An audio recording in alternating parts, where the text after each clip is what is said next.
ಹೇ ರಾಮ್ ಅಂತೇಳಿ ಸತ್ರು ಅಂತ ಹೇಳ್ತಾರೆ, ಕಡೆ ಪ್ರಾಣ ಬಿಟ್ಟರು ಅಂತ ಹೇಳ್ತಾರೆ. ಇವತ್ತು ಇವರು ಜನರಿಗೆ ತಪ್ಪುದಾರಿಗೆ ಹೇಳುವಂಥದ್ದು ಏನಪ್ಪಾ ಅಂದ್ರೆ, ನಾವು ರಾಮನ ಹೆಸರು ಇಟ್ಬಿಟ್ಟಿದ್ದೀವಿ, ಕಾಂಗ್ರೆಸ್ನವರು ಸಹಿಸಕ್ಕಾಗ್ತಾ ಇಲ್ಲ ಅಂತ. ನಾನಿಲ್ಲಿ ಹೇಳುವಂಥದ್ದು, ಇಲ್ಲಿ ಅಲ್ಪಸಂಖ್ಯಾತರು ಇದ್ದೀವಿ, ಹಿಂದೂಗಳು ಇದ್ದೀವಿ, ಬೇರೆ ಧರ್ಮದವರು, ಜೈನರು ಇರ್ಬೋದು, ಬೌದ್ಧರು ಇರ್ಬೋದು, ಸಿಖ್ರು ಇರ್ಬೋದು. ಇವತ್ತು ಹಿಂದೂಗಳ ಧರ್ಮದಲ್ಲಿ ಇವತ್ತು ರಾಮನ ಒಬ್ಬನನ್ನೇ ನಾವು ಪೂಜಿಸೋದಿಲ್ಲ. ಪೂಜಿಸ್ತೀವ? ರಾಮ ಒಬ್ಬನೇನ? ರಾಮನ್ನ ಪೂಜಿಸ್ತೀವಿ, ಕೃಷ್ಣನ ಪೂಜಿಸ್ತೀವಿ, ಶಿವನ ಪೂಜಿಸ್ತೀವಿ, ಗಣೇಶನ ಪೂಜಿಸ್ತೀವಿ, ಆಂಜನೇಯನ ಪೂಜಿಸ್ತೀವಿ, ಗಂಗಮ್ಮನ ಪೂಜಿಸ್ತೀವಿ, ಪಿಳಕಮ್ಮನ ಪೂಜಿಸ್ತೀವಿ, ಇನ್ನೊಬ್ಬರು ಮತ್ತೊಬ್ಬರು ಪೂಜಿಸ್ತೀವಿ. ಈ ತರ ಇವತ್ತು ಎಲ್ಲಾ ರೀತಿಯಾದಂತ ದೇವರನ್ನ ನಾವು ನಮ್ಮ ಒಂದು ಸಂಸ್ಕೃತಿಗೆ ಅನುಗುಣವಾಗಿ ನಾವು ಅವರನ್ನ ಪೂಜೆ ಮಾಡ್ತೀವಿ. ಒಬ್ಬೊಬ್ಬರದು ಒಂದೊಂದು ಮನೆ ದೇವರಿದೆ. ಇವತ್ತು ನಾವು ವೆಂಕಟರಮಣ ಸ್ವಾಮಿ ನಮ್ಮ ಮನೆ ದೇವರು, ಮನೆ ದೇವರು ನಮಗೆ ಚೌಡೇಶ್ವರಿ. ಆದ್ರೆ ವೆಂಕಟರಮಣ ಸ್ವಾಮಿನೂ ನಾವು ನಮ್ಮ ಮನೆ ಇದಂತ ನಾವು ಪೂಜೆ ಮಾಡ್ತೀವಿ. ಒಬ್ಬೊಬ್ಬರದು ಒಂದೊಂದು ಮನೆ ದೇವರು ಒಂದೊಂದು ಇರ್ತದೆ. ದೈವ ಒಬ್ಬನೇ, ಆದ್ರೆ ಆಕಾರ, ಹೆಸರು ಮತ್ತೊಂದು ಬೇರೆ. ಅದು ಧರ್ಮ ಯಾವುದೇ ಇರಲಿ. ಇದನ್ನ ಇವತ್ತು ರಾಮನ ಹೆಸರಿಗೆ ವಿರೋಧ ಮಾಡ್ತಾ ಇದ್ದೀವಿ. ರಾಮ ಹೆಸರು ಹೆಂಗ್ ಬಂತಲ್ಲಿ? ವಿಕಸಿತ ಭಾರತ್, ಇದು ಹಿಂದಿ ಅಕ್ಷರ. ಮತ್ತೆ ವಿಕಸಿತ ಅಂದ್ರೆ ಬಹಳ ವಿಕಾಸ ಆಗ್ಬಿಟ್ಟಿದೆ ಭಾರತ, ಬಹಳ ಅಭಿವೃದ್ಧಿ ಬಂದ್ಬಿಟ್ಟಿದೆ ಅಂತ. ಯಾರಿಂದ ಅಭಿವೃದ್ಧಿ ಆಯ್ತು? ಇದು ಇಲ್ಲಿ ರೀತಿ ಇವತ್ತು ಜನರನ್ನ ತಪ್ಪುದಾರಿಗೆ ಹಿಡಿತಾ ಇದ್ದಾರೆ. ಅಂದ್ರೆ ಕಾಂಗ್ರೆಸ್ ಸರ್ಕಾರದವ್ರು ಏನೂ ಮಾಡಲಿಲ್ಲ. ಕಾಂಗ್ರೆಸ್ ಸರ್ಕಾರ ಇದ್ದಾಗ ಜನ ಬಟ್ಟೆ ಹಾಕೊಳ್ತಾ ಇರಲಿಲ್ಲ, ಬರೀ ಹಂಗೆ ಓಡಾಡ್ತಾ ಇದ್ರು. ಮೋದಿ ಅವರು ಬಂದ ಮೇಲೆ ಬಟ್ಟೆ ಹಾಕೊಂಡ್ರು.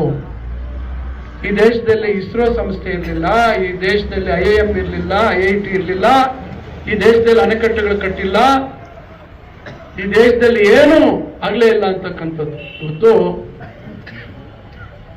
ನರಸಿಂಹರಾವ್ ಅವರು ಇರ್ಬೋದು, ರಾಜೀವ್ ಗಾಂಧಿ ಅವರು ಇರ್ಬೋದು, ಇಂದಿರಾ ಗಾಂಧಿ ಅವರು ಇರ್ಬೋದು, ಜವಾಹರ್ಲಾಲ್ ನೆಹರು ಅವರು ಇರ್ಬೋದು, ಲಾಲ್ ಬಹದ್ದೂರ್ ಶಾಸ್ತ್ರಿ ಅವರು ಇರ್ಬೋದು, ಇವರೆಲ್ಲರೂ ಇವತ್ತು ಕಾಂಗ್ರೆಸ್ ಪಕ್ಷದ ಪ್ರಧಾನಮಂತ್ರಿಗಳಾಗಿ ಇವತ್ತು ಈ ದೇಶ ಸದೃಢವಾಗಿ ಇವತ್ತು ನಿಲ್ಲಬೇಕಾದ್ರೆ ಇವತ್ತು ಪ್ರಪಂಚದಲ್ಲಿ ಇವರೆಲ್ಲರ ಕೊಡುಗೆ ಮಹತ್ತರವಾಗಿದೆ. ತಿಂಗಳುಗಳ ಒಂದು ಅಧ್ಯಯನ ಮತ್ತು ಚರ್ಚೆ, ಸಾರ್ವಜನಿಕರ ಅಭಿಪ್ರಾಯ ಇವೆಲ್ಲವನ್ನ ಪಡೆದು ಮಾನ್ಯ ಅಂದಿನ ಪ್ರಧಾನಮಂತ್ರಿಗಳಾಗಿರ್ತಕ್ಕಂಥ ದಿವಂಗತ ಡಾಕ್ಟರ್ ಮನಮೋಹನ್ ಸಿಂಗ್ ಅವರು ಶ್ರೀಮತಿ ಸೋನಿಯಾ ಗಾಂಧಿ ಅವರ ಮಾರ್ಗದರ್ಶನದಲ್ಲಿ ಈ ದೇಶಕ್ಕೆ ಕೊಟ್ಟಿರ್ತಕ್ಕಂಥದ್ದು. ಆ ಯೋಜನೆಯನ್ನ ಇತ್ತೀಚೆಗೆ ಕಳೆದ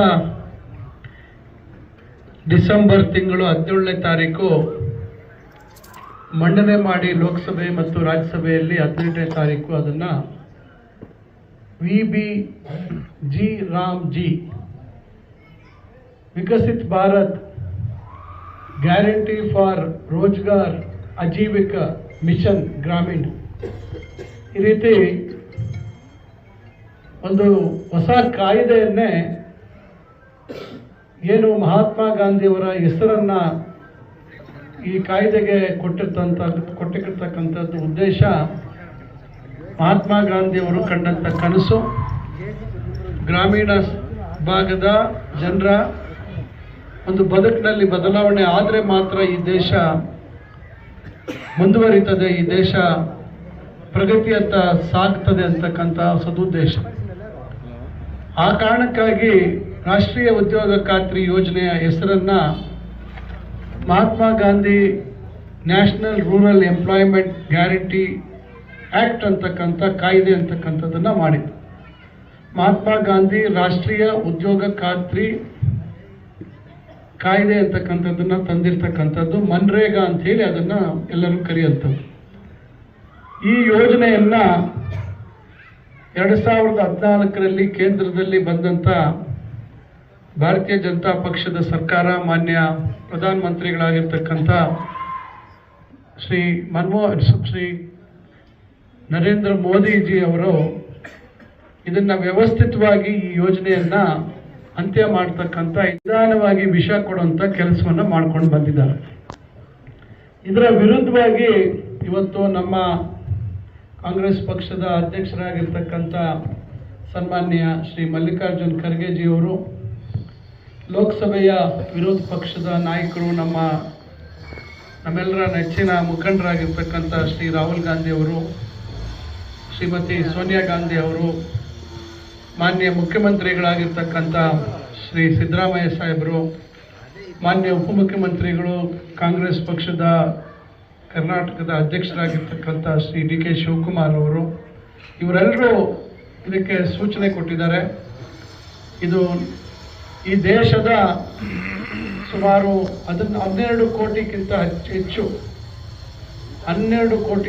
ಹೆಚ್ಚು ಜನರ ಬದುಕಿಗೆ ಸಹಕಾರಿಯಾಗಿದ್ದಂಥ ಈ ಒಂದು ಯೋಜನೆಯನ್ನು ಏಕಾಏಕಿ ಬದಲಾವಣೆ ಮಾಡಿರ್ತಕ್ಕಂಥದ್ದಕ್ಕೆ ನಾವು ದೊಡ್ಡ ಮಟ್ಟದಲ್ಲಿ ಜನಾಂದೋಲನವನ್ನು ರೂಪಿಸಬೇಕು, ಮತ್ತೆ ಮನ್ರೇಗಾ ಯೋಜನೆಯನ್ನು ಪುನರ್ಸ್ಥಾಪನೆ ಮಾಡಬೇಕು ಅಂತಕ್ಕಂಥ ದೃಷ್ಟಿಯಿಂದ ಇವತ್ತು ಈ ಯೋಜನೆಯ ವಿರುದ್ಧವಾಗಿ ಏನು VBG ರಾಮ್ಜಿ ಹೊಸದಾಗಿ ತಂದಿರತಕ್ಕಂಥ ಯೋಜನೆಯ ವಿರುದ್ಧವಾಗಿ ನಾವು ಹೋರಾಟಗಳನ್ನು ಹಮ್ಮಿಕೋಬೇಕು. ಗ್ರಾಮ ಮಟ್ಟದಲ್ಲಿ, ಗ್ರಾಮ ಪಂಚಾಯಿತಿಗಳ ಮಟ್ಟದಿಂದ ಇವತ್ತು ಹೋಬಳಿ, ರಾಜ್ಯ, ತಾಲೂಕು, ಜಿಲ್ಲೆ ಮತ್ತು ರಾಜ್ಯ ಮಟ್ಟದವರೆಗೂ ಮತ್ತು ಕೇಂದ್ರದ ಮೇಲೆ ಒತ್ತಡ ತರುವಂಥ ಪ್ರಯತ್ನ ಆಗಬೇಕು ಅಂತಕ್ಕಂಥದ್ದು ತೀರ್ಮಾನ. ಈಗ ಅಂತಕ್ಕಂಥದ್ದನ್ನು ಅರ್ಥ ಮಾಡ್ಕೋಬೇಕು. ಈಗ ತಮಗೆ ಗೊತ್ತಿದೆ, 2005ರಲ್ಲಿ ಪ್ರಾಯೋಗಿಕವಾಗಿ ಸುಮಾರು ಕೆಲವು ಗ್ರಾಮ ಪಂಚಾಯಿತಿಗಳನ್ನು ದೇಶದಲ್ಲಿ ಆಯ್ಕೆ ಮಾಡಿ ಇದನ್ನು ಜಾರಿ ಮಾಡುವಂಥ ಕೆಲಸ ಆಯಿತು. ಹಂತವಾಗಿ 5 ವರ್ಷಗಳಲ್ಲಿ ದೇಶದ ಎಲ್ಲ ಗ್ರಾಮ ಪಂಚಾಯಿತಿಗಳಿಗೆ ವಿಸ್ತರಣೆ ಮಾಡುವಂಥ ಕೆಲಸ ಆಗಿ ತಮಗೆ ಗೊತ್ತಿದೆ. ಇದೇ ಮುರುಗಮಲ್ಲ ಗ್ರಾಮ ಪಂಚಾಯಿತಿ ಇರ್ಬೋದು, ನಂದಗಾನಹಳ್ಳಿ ಇರ್ಬೋದು, ಯಗಕೋಟೆ ಇರ್ಬೋದು, ಪೆದ್ದೂರು ಇರ್ಬೋದು, ಭೂಮಶೆಟ್ಟಳ್ಳಿ, ಏನು ಮುರುಗಮಲ್ಲ ಹೋಬಳಿಯ 5 ಗ್ರಾಮ ಪಂಚಾಯಿತಿಗಳಲ್ಲಿ ಎಷ್ಟು ದೊಡ್ಡ ಪ್ರಮಾಣದಲ್ಲಿ ಅಭಿವೃದ್ಧಿ ಕೆಲಸಗಳಾಗಿದ್ದಾವೆ ಅಂತಕ್ಕಂಥದ್ದು ನಿಮಗೂ ಗೊತ್ತಿರ್ತಕ್ಕಂಥ ವಿಚಾರ. ಅದನ್ನು ನಿರ್ಣಯ ಮಾಡಿರ್ತಕ್ಕಂಥದ್ದು ಕೂಡ ನಿಮ್ಮ ಹಂತದಲ್ಲಿ. ಅಂದರೆ ಗ್ರಾಮ ಪಂಚಾಯಿತಿಗೆ ಉದ್ಯೋಗವನ್ನು ಬಯಸಿ ಏನು ಜಾಬ್ ಕಾರ್ಡ್ ಮಾಡಿರೋಂಥವರು ನಮಗೆ ಉದ್ಯೋಗ ಖಾತ್ರಿ ಯೋಜನೆ ಬೇಕು ಅಂದಾಗ ಸ್ಥಳೀಯವಾಗಿರ್ತಕ್ಕಂಥ ಗ್ರಾಮ ಪಂಚಾಯಿತಿ ಸದಸ್ಯರು ಅವರೆಲ್ಲರೂ ಸಭೆಯಲ್ಲಿ ಅದಕ್ಕೆ ತೀರ್ಮಾನ ಮಾಡಿ ಅನುಮೋದನೆ ಕೊಟ್ಟ ಮೇಲೆ ಅದನ್ನು ನೀವು ಕೈಗೆತ್ತಿಕೊಂಡಿರುವಂಥದ್ದು ಆಗಿದೆ.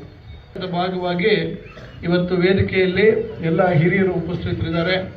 ಗ್ರಾಮ ಪಂಚಾಯಿತಿ ಮುರುಗಮಲ್ಲ ಗ್ರಾಮ ಪಂಚಾಯಿತಿಯ ಅಧ್ಯಕ್ಷರು ಅನ್ಸರ್ ಅವರು, ಶ್ರೀರಾಮ್ ರೆಡ್ಡಿ ಅವರು, ಬಾಬು ಅವರು, ಕೃಷ್ಣಮೂರ್ತಿ ಅವರು, ಅಶ್ವತ್ಥನಾರಾಯಣ ರೆಡ್ಡಿ ಅವರು, ಲಕ್ಷ್ಮಣ್ ರೆಡ್ಡಿ ಅವರು, ಅಮೀರ್ ಜಾನ್ ಅವರು, ನಮ್ಮ ಪ್ರದೇಶ ಕಾಂಗ್ರೆಸ್ ಕಮಿಟಿ ಸದಸ್ಯರಾಗಿರ್ತಕ್ಕಂಥ ಏಜಾಜ್ ಅವರು, ಯರಪ್ ರೆಡ್ಡಿ ಅವರು, ನಮ್ಮ ಗಜ ಅವರು,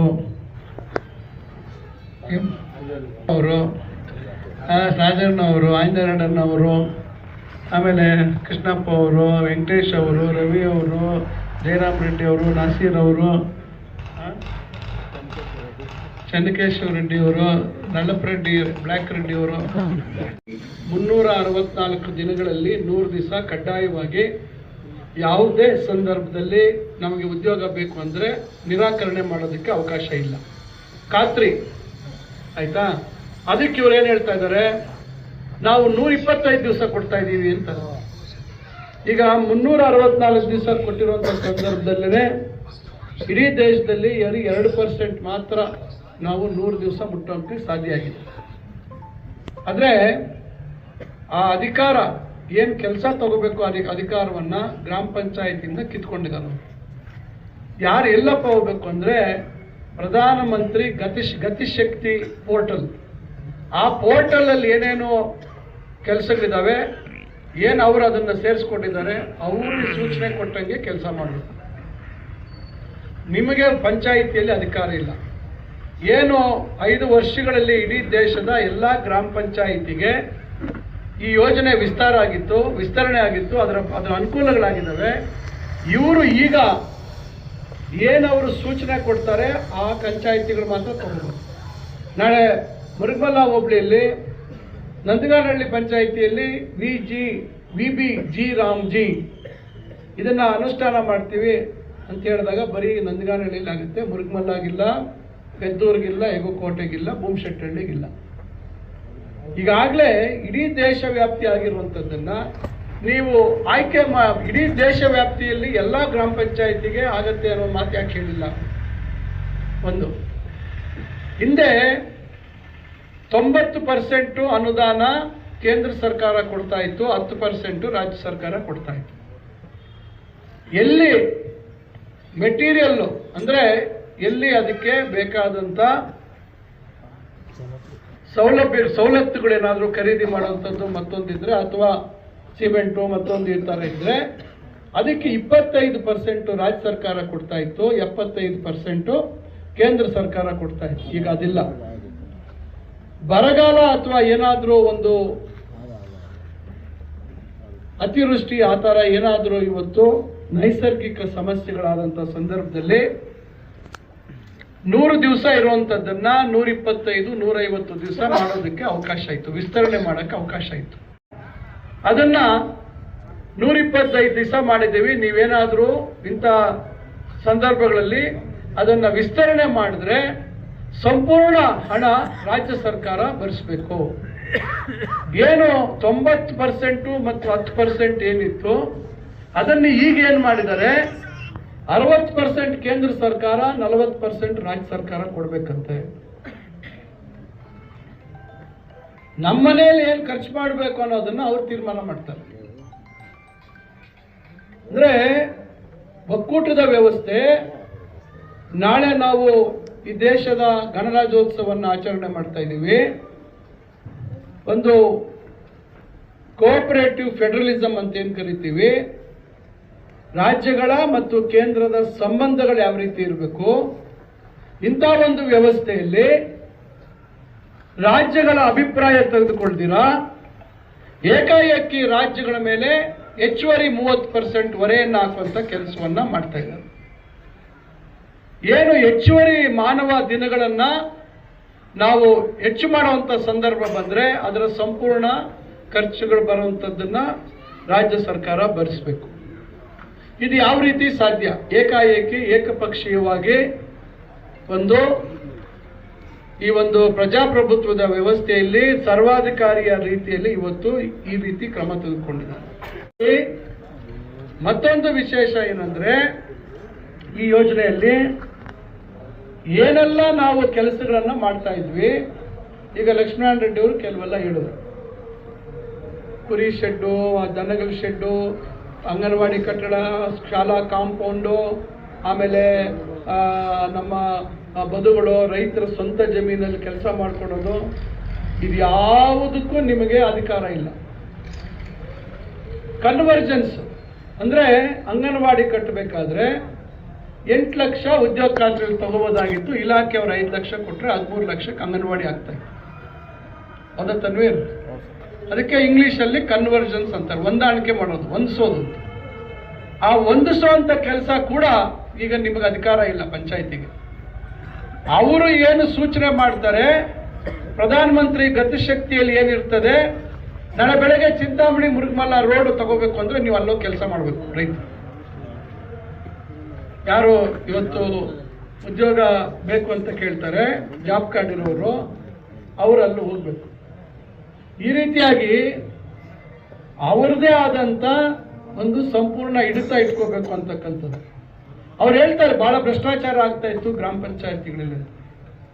ಭ್ರಷ್ಟಾಚಾರ ಆಗಿಲ್ಲ ಅಂತ ನಾವು ಹೇಳೋದಿಲ್ಲ, ಆದರೆ ಎಷ್ಟು ಮಟ್ಟಿಗಾಗಿತ್ತು ಭ್ರಷ್ಟಾಚಾರ, ಎಲ್ಲಿ ಏನಾದರೂ ದುರುಪಯೋಗ ಆಗಿದ್ರೆ ಅದನ್ನ ತನಿಖೆ ಮಾಡಿ ಅದನ್ನ ಬಿಗಿ ಮಾಡಿ. ಈಗ 2 ವರ್ಷದಲ್ಲಿ ಅವ್ರು ತಂದಂತ ಒಂದು ಬಿಗಿ ಕಾರ್ಯಕ್ರಮ ಅಂತೇಳಿ ಹೇಳ್ತಾರಲ್ಲ, ಎಷ್ಟು ಇವತ್ತು ಗ್ರಾಮಗಳಲ್ಲಿ ಕೆಲಸ ಆಗಿದೆ ಹೇಳ್ಬಿಡು. 2 ವರ್ಷದಿಂದ ಇದಕ್ಕೆ ಸ್ಲೋ ಪಾಯ್ಸನ್ ಕೊಟ್ಟಂಗೆ ಮನ್ರೇಗಾನ ಸಾಯಿಸುವಂತ ಕೆಲಸ ಮಾಡೋದು. ಇವತ್ತು ನಾನು ಹೇಳುವಂಥದ್ದು ಗ್ರಾಮೀಣ ಪ್ರದೇಶಗಳಲ್ಲಿ ಕೆಲಸ ಕಾರ್ಯಗಳು ಹೆಂಗೆ ಆಗಬೇಕು. ಇವತ್ತು ನಮ್ಮ ಕಡೆ ಅಷ್ಟು ಒತ್ತಡ ಇಲ್ಲದಿದ್ರು ಕೂಡ ಉತ್ತರ ಕರ್ನಾಟಕದಲ್ಲಿ ದೊಡ್ಡ ಮಟ್ಟದಲ್ಲಿ ಬಡತನ ಇದೆ, ದೊಡ್ಡ ಮಟ್ಟದಲ್ಲಿ ಉದ್ಯೋಗ ಬೇಕು ಅಂತ ಹೇಳಿ ಬಯಸುವಂತ ಜನ ಜಾಸ್ತಿ ಇದ್ದಾರೆ. ಒಂದೊತ್ತು ಊಟ ಮಾಡೋದಕ್ಕೂ ತೊಂದರೆ ಇದೆ. ಇವತ್ತು ಒಳ್ಳೆ ಕೆಲಸಗಳು ಬಹಳಷ್ಟು ಆಗಿದ್ದಾವೆ. ಬಹಳಷ್ಟು ಊರುಗಳಲ್ಲಿ ಇವತ್ತು ಎಷ್ಟು ಊರುಗಳಲ್ಲಿ ಇವತ್ತು ಕೆರೆಯಲ್ಲಿ ಹೂಳು ತೆಗೆದಿದ್ದಾರೆ. ಎಷ್ಟು ಊರುಗಳಲ್ಲಿ ಇವತ್ತು ಚರಂಡಿ ಕೆಲಸಗಳಾಗಿದ್ದಾವೆ, ಎಷ್ಟು ಊರುಗಳಲ್ಲಿ ಇವತ್ತು ಸಿಮೆಂಟ್ ರಸ್ತೆಗಳಾಗಿದ್ದಾವೆ. ಇದೆಲ್ಲ ಎಲ್ಲಿಂದ ಆಯಿತು? ಇವತ್ತು ಒಂದು ಆಸ್ತಿ ಸೃಷ್ಟಿಯಾಗಿದೆ ಇವು ಹಳ್ಳಿಗಳಲ್ಲಿ. ಇವೆಲ್ಲ ಸರ್ಕಾರ ಮಾಡಕ್ ಸಾಧ್ಯ ಆಗ್ತಿತ್ತಾ? ಬೇರೆ ಬೇರೆ ಯೋಜನೆಗಳಲ್ಲಿ ಮಾಡಕ್ ಸಾಧ್ಯ ಆಗ್ತಿತ್ತಾ? ಇಷ್ಟು ದೊಡ್ಡ ಮಟ್ಟದಲ್ಲಿ ಇವತ್ತು ಆಸ್ತಿ ಸೃಜನೆ ಆಗಿದೆ. ಬರಗಾಲ ಬಂದಂತ ಸಂದರ್ಭದಲ್ಲಿ 24-25ನೇ ಇಸ್ವಿಯಲ್ಲಿ 19 ಕೋಟಿಯಷ್ಟು ಇವತ್ತು ಜಾಬ್ ಕಾರ್ಡ್ ಇತ್ತು ಈ ದೇಶದಲ್ಲಿ. ನಮ್ಮ ರಾಜ್ಯದಲ್ಲಿ 25-26ರಲ್ಲಿ 71.18 ಲಕ್ಷ ಜನ ಉದ್ಯೋಗ ಖಾತ್ರಿ ಯೋಜನೆಯ ಸಕ್ರಿಯವಾದಂತ ಜಾಬ್ ಕಾರ್ಡ್ ಹೋಲ್ಡರ್ಸ್ ಇದ್ರು. ಅದರಲ್ಲಿ 36.75 ಲಕ್ಷ ಅಂದ್ರೆ 51% ಮಹಿಳೆಯರಿದ್ದಾರೆ. ದೇಶದಲ್ಲಿ 12.16 ಕೋಟಿ 12.16 ಕೋಟಿ ಜಾಬ್ ಕಾರ್ಡ್ಸ್ ಇತ್ತು ಸರಾಸರಿ ಇದರಲ್ಲಿ. ಅದರಲ್ಲಿ 53.61% ಏನು ಮಹಿಳೆಯರಿದ್ದಾರೆ. ಅದರಲ್ಲಿ ಅಂದ್ರೆ 6.21 ಕೋಟಿ. ಇದರಲ್ಲಿ ಪರಿಶಿಷ್ಟ ಜಾತಿ 17%, ಪರಿಶಿಷ್ಟ ಪಂಗಡ 11%. ಯಾರಿಗಿದು ದೊಡ್ಡ ಮಟ್ಟದಲ್ಲಿ ಉಪಯೋಗ ಆಯಿತು? ಇದರಲ್ಲಿ ಇನ್ನೊಂದು ಮಾಡಿದ್ದಾರೆ, 125 ದಿವಸ ಅಂತ ಹೇಳ್ತಾರಲ್ಲ. ಹಿಂದೆ ಮನ್ರೇಗಾ ಅಲ್ಲಿ 364 ದಿವಸನೂ ಯಾವಾಗ ಬೇಕಾದ್ರೂ 100 ದಿವಸ ಹೋಗ್ಬೋದಿತ್ತು. ಇಲ್ಲಿ ಕೊಯ್ಲು ಮಾಡುವಂತ ಸಂದರ್ಭದಲ್ಲಿ, ಅಂದ್ರೆ ಕೊಯ್ಲು ಬಂದಂತ ಸಂದರ್ಭದಲ್ಲಿ, ಬೆಳೆ ಕೆಲವು ಕೊಯ್ಲು ಬಂದಂತ ಸಂದರ್ಭದಲ್ಲಿ 60 ದಿವಸ ಮಾಡುವಂಗಿಲ್ಲ. ಅವ್ರ ಇಚ್ಛೆ. ಯಾರು ಕೂಲಿ ಬೇಕು, ನಮಗೆ ಕೆಲಸ ಬೇಕು ಅನ್ನೋರು ಅವರು ಎಲ್ಲಿ ಬೇಕಾದ್ರೂ ಅವರು ಕೆಲಸ ಮಾಡ್ಬೋದು.